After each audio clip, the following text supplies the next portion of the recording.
Thank you for listening to Shulchanaruchharav.com. Returning lost money to the rightful owner. You're walking down the street, you find $100 bill. What are your halachic obligations? May you keep it or not? What if the bill has a siman on it, such as a name, a number? Is there a difference if you found a $100 bill or a wallet? Is there a difference if you found a single stray bill or you found a wad of cash? What are the laws of Hashavas Aveda vis-a-vis money? So every lost object that is found in halacha contains two parts of a question, or two questions. Question number one, may I keep it? Do we say finders keepers, losers weepers, or do I have to try to find the owner? Number two, if I do have to try to find the owner, how do I know who the owner is amongst those who claim that it's theirs? And the general ruling regarding these issues are that any item that contains a siman, a sign which the owner can use to testify to his ownership, you must return to the owner who gives those simanim.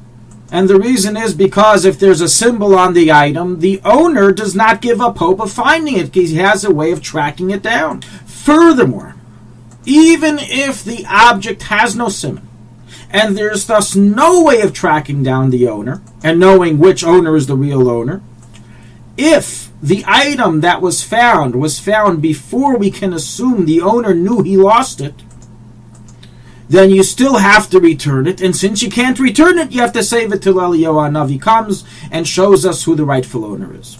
This in halacha is called Yish Alei Medas Leishmei Yish. And thus, in conclusion, in halacha, a person may only keep a lost object, meaning finders, keepers, losers, weepers, is only in a case that we can assume, number one, that the owner knew the object was lost before you found it, and two, it has no siman that he can retrieve it with. And when both of those ingredients are present, we can assume he has given up hope of ever finding it, thus relinquishing ownership over it, thus making it hefker, thus allowing you to take it for yourself. Based on this introduction, let's now tackle our case. You found money, what's the law? A clear mission in Bava Metzia 21a, recorded in the Shulchanaruchharav Mishpur in the Machaber 262, halacha 6 and 11, brought in the Alter Rebbe, Zilchus Metzia Pekadim halacha 8, that one who finds money, such as bills or coins, that is scattered in a public area, and it is not inside of a purse or wallet, may keep the money for himself. This applies to any amount of money found and applies even if the money was found in a majority Jewish area. What is the reason? Explain the Poskim, explains the Alter Rebbe. As the scenario of lost money fulfills both conditions we mentioned before to allow keeping it. People are accustomed to check their pockets, their wallets all the time. And therefore, when you find lost money, we can assume by the time you found it, the owner knew about it. He knew it was lost. Now, since money has no inherent symbol, therefore the owner gave up hope as soon as he found out it was missing. Once he gave up hope, he relinquished ownership. You found it from Hefker, the money is yours. So by money, we have a unique law that if you find money, it belongs to you. Now, does this apply in all cases? The answer is, it only applies when the reasoning we mention is applicable. But if for whatever reason the reason isn't applicable, then obviously the allowance wouldn't apply and you would have to return it. So let's now go through some case examples. You found a $100 bill, but it contains a sign of ownership. It has the name of the owner written on it. Do you have to return it to him? Do you have to search for him? Right, the Poskim writes, the Alter Rebbe, the Mechaber, the Bryson, Bava Metzia, you do not. Why not? As the fact that one has his name written on a dollar bill only shows that it used to be in his possession. But it doesn't show that it fell from his pocket. As what is money for? To frame and keep at home? To spend. Maybe he gave it, he bought himself something in the store and it fell from the store owner. Or maybe the store owner gave it as change to a different customer and it fell from that customer. There's no way of knowing who it belongs to, even when there's a name on it.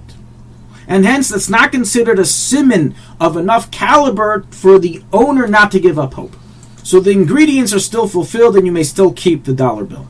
Thus, certainly it goes without saying But the fact that the owner can say, oh, it was $100 bill that I lost, and you found $100 bill, that does not suffice as a siman. As there are many $100 bills that exist that could be lost for many people, and it's not unique to this owner. Again, one may keep it in such a case. However, if the coin or bill contains a very unique sign that is uncommon to be found on any other item, on any other bill, then rules the Rishonim, the Ramban, the Mukhi Yosef, the Alter Rebbe, the Ramah, one is required to return it, to search for the owner, announce his finding, and return it to the owner. What is the reason? We just said there's no such thing as a siman by money because Leitzah, Nisna, maybe he spent the money and it fell from the cashier, it fell from the store owner, it fell from a different customer. Says the Alter Rebbe like this. When do we say a unique sign is invalid for money? When that sign, it could be the owner places on all of his bills. Every bill he has, he writes his name on it, writes his number on it. So it could be the $100 bill you found is not the one that he lost, but is the one that was lost from someone who he gave it to.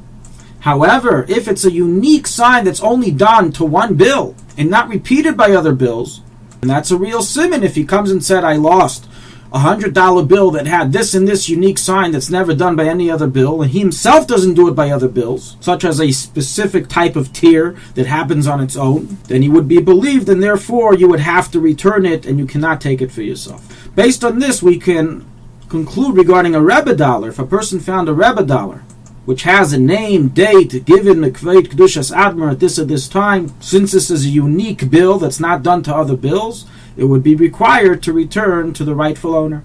Now, what if one finds a purse or a wallet? So, the Poskim rule based on the Mishnah in Bava Metzia that the entire law we said above that you can keep the money for yourself is only when you found scattered cash. If you found the cash in a vessel, such as a purse, a wallet, a bag, that contains a siman, that is something the owner will not give up hope on so quickly, and therefore you must return it, you must announce it, you cannot keep it for yourself. Includes the Alter Rebbe and writes that even if you found the money resting outside the wallet, but it's evident that it came out of the wallet, you must return it all, as the owner can give a sign on the wallet. So the heter of keeping money that you find is only when you found scattered coins or scattered bills, and not when it's found in a suitcase, in a bag, in a wallet, etc. What about a pile of cash that you found resting somewhere? So here too, the Alter Rebbe writes, based on the Mechaber, the Smed, Mishnah Bava Metzia, that any pile of cash or coins that was left, it's evident that it was consciously left there and forgotten by the owner, you must return it to him. Why? As that is itself the siman. The area it was left, the amount of money he left there, he can give you simanim, and therefore he will not give up hope. It's not like a case that it's evident that it fell out of his pocket unknowingly. He doesn't know where it fell. He doesn't know how much fell in that area. That he can't give the simanim, and therefore he'll give up hope. In this case, he knows, and therefore he will not give up hope, therefore must be returned. So, to summarize, one who finds money in a public area may keep it for himself and is not required to try to find the legal owner unless any of the following apply, in which case he must give it to the legal owner and he must try to find him. Number one, if the money was found in a purse, wallet, or bag, he has to search for the owner. Number two, if the money was accidentally left there rather than dropped, he must return it to the owner. And number three, if the money contains a unique symbol that can be given by the owner, which is uncommon for him to do to other monies of his, then you must try to return it. Regarding secular law of states, so the law of finders keepers varies in different states and countries, but many states do have the following law that if you can identify the legal owner, you must do so, and if you don't, you are a thief. Many states have a law that even if you can't identify the owner, you must bring the found property of a certain amount of money to the police department, and after a certain period of time, if the owner cannot be found, they will call you back up, hopefully, and give you the object. Practically, in cases of large sums of money that are found, everyone should contact their lawyer in terms of the legal status of that state, although according to halacha we already mentioned the different cases of when you're allowed to keep it and when you must return it. Thank you for listening to Shulchanaruchharav.com. Our free services of making Torah knowledge available to the public depends on donors like you. Please help us continue our work through making even a small contribution at Shulchanaruchharav.com under the Daily Halacha Dedication section or in the subscription page. Also, check out our online courses and many sefarim available for purchase that will both enhance your Torah knowledge and help support our work.